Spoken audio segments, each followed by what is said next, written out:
Parágrafo único do 895.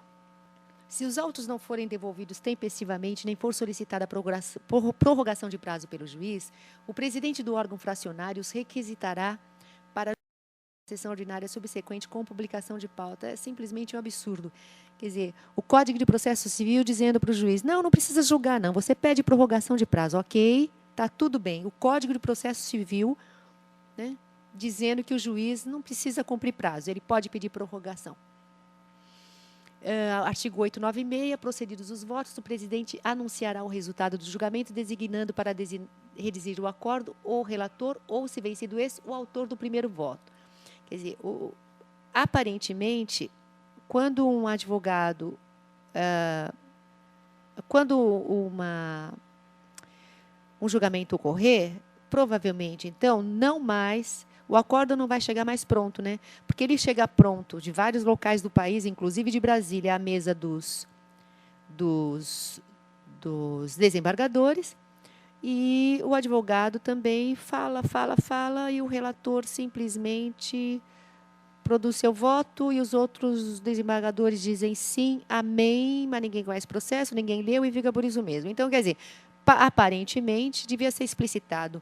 Só depois desses debates é que eles deveriam produzir o voto. Mas vem aí o parágrafo 1º, que para gerar controvérsias e manter essa desordem, essa anarquia nos tribunais de justiça, uma anarquia total, não tem regra para ninguém ali, não é? Cada um faz o que quer. A questão do voto vencido é para que possa haver pré-questionamento. Tudo bem, vamos lá. Sugestão desta reles mortal solitária. Artigo 908. O relator deverá, não poderá, de ofício ao requerimento de qualquer das partes, determinar quando o conflito for positivo tal. Parágrafo único. Deverá, havendo jurisprudência dominante do tribunal sobre questão suscitada, o relator deverá decidir de plano conflito de competência, não cabendo recurso, sabe? Em respeito à segurança jurídica e à ordem nacional. Ponto. 910. Ao decidir o conflito, o tribunal declarará qual juiz competente, pronunciando-se também sobre a validade dos atos do juiz incompetente. Pô, se é incompetente, como é que os atos dele podem ser válidos? Quer dizer, são coisas que devem ser excluídas do mundo jurídico, porque dizem que existe uma lógica jurídica, quer dizer, não tem lógica, não tem ciência, não tem absolutamente nada, quer dizer, por que essa invasão nos regimentos internos dos tribunais? É porque os tribunais internos invadem o poder legislativo e, através de falsas interpretações, eles simplesmente modificam a lei, a aplicação, a forma, a interpretação, a gramática. Então, o Congresso agora decidiu inserir o Tribunal de Justiça como parte integrante dos artigos do Código de Processo Civil. Muito bem. 919, a sentença ou acórdão de mérito transitados em julgados podem ser rescindidos quando? Aqui é uma festa. Inciso 8º, fundado em erro de fato verificável do exame dos autos. Muito bem, se a rescisão não for feita do exame dos autos, e o erro não for nos autos, o erro vai ser onde? Parágrafo, quer dizer, falando de uma maneira mais correta, né? Onde se verificará o erro. Parágrafo único, há erro quando a decisão rescindente admitir um fato inexistente ou quando considerar inexistente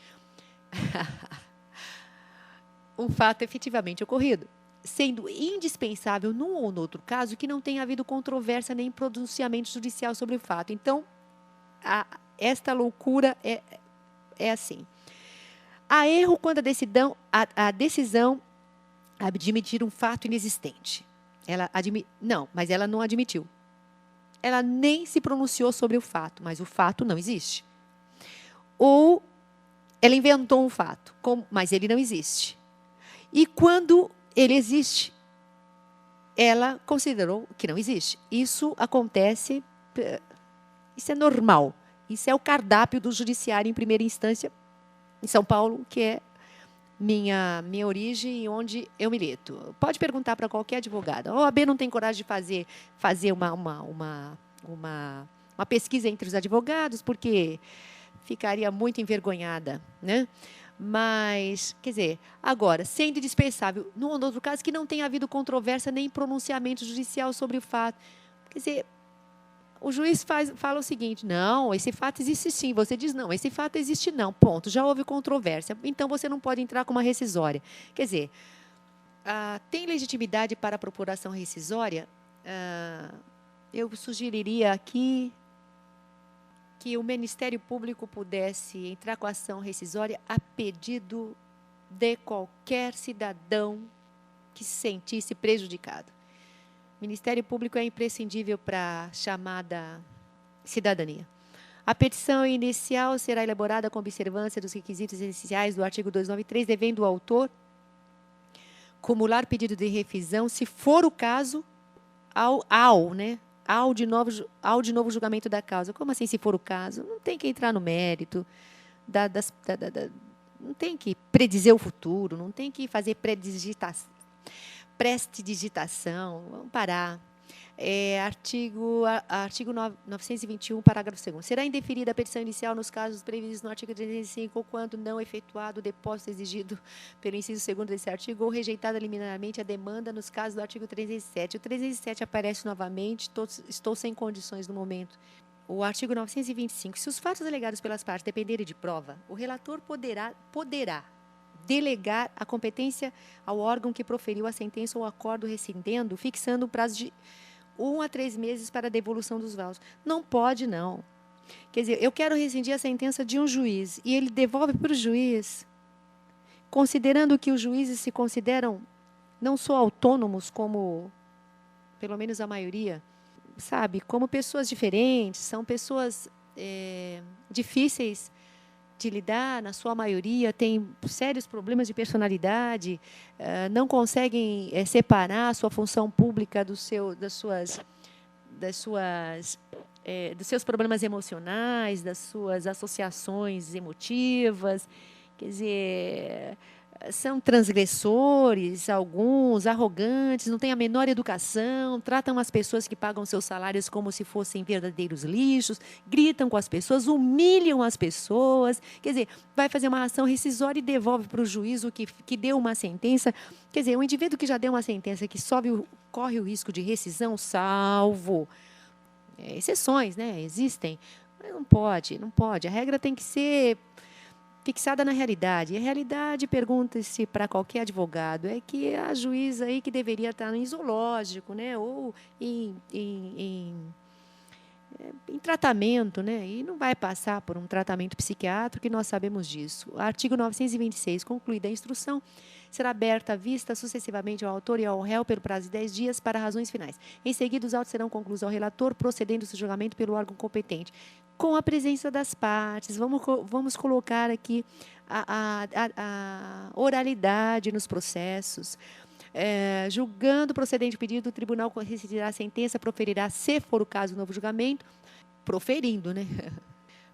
E determinará a restituição do depósito, declarando inadmissível ou improcedente o pedido. A importância do depósito reverterá a favor do réu, sem prejuízo do disposto do artigo 87. Ora, agora aqui é um problema também, né? Quem é o réu na rescisória?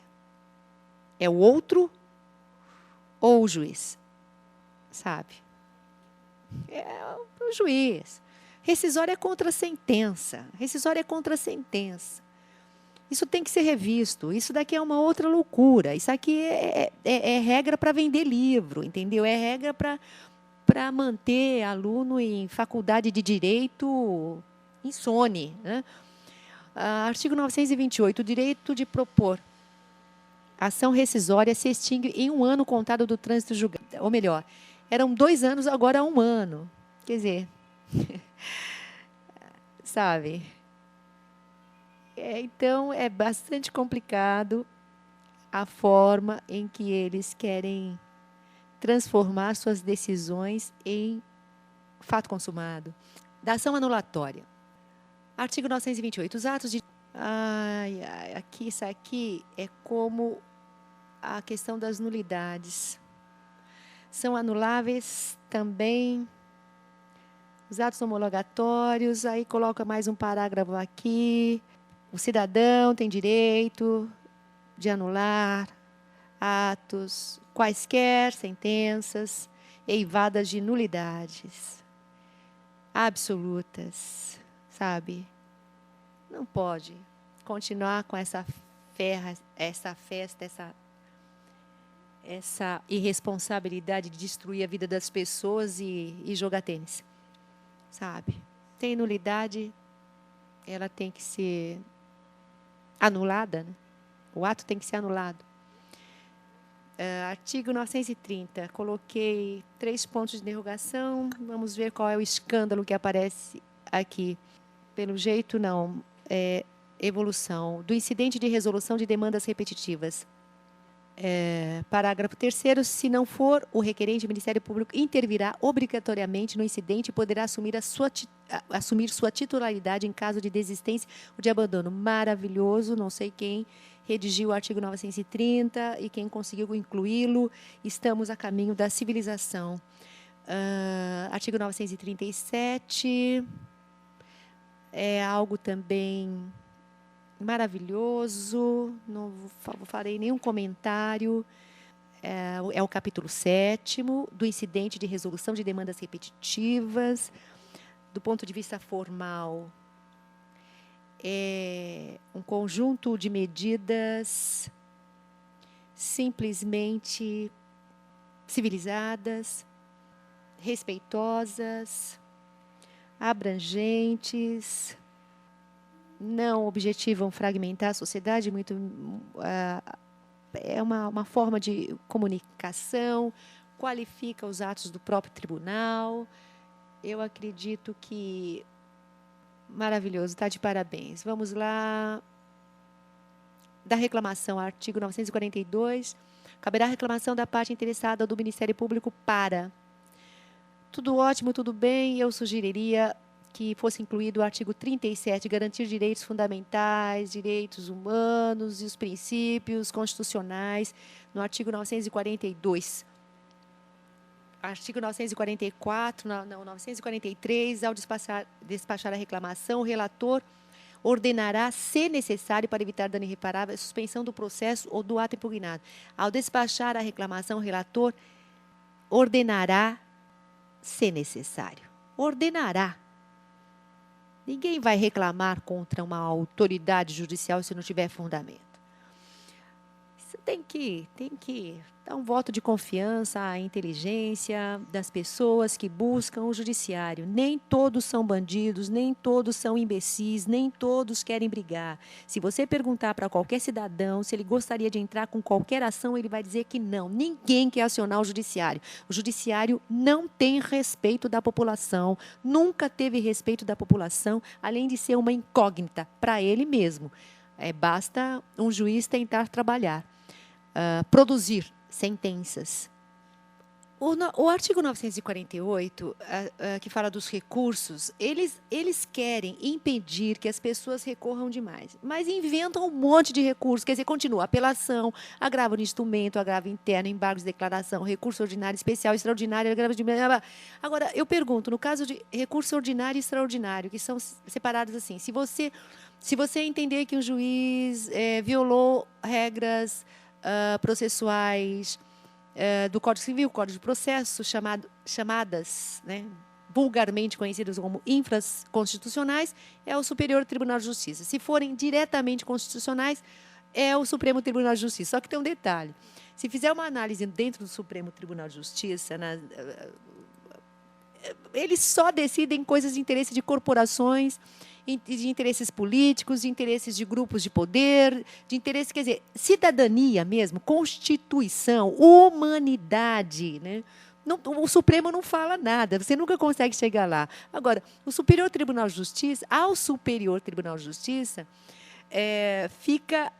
o Superior Tribunal de Justiça fica restringido a analisar exclusivamente ofensa direta aos artigos dos códigos, Código de Processo, Código Civil, etc. e tal.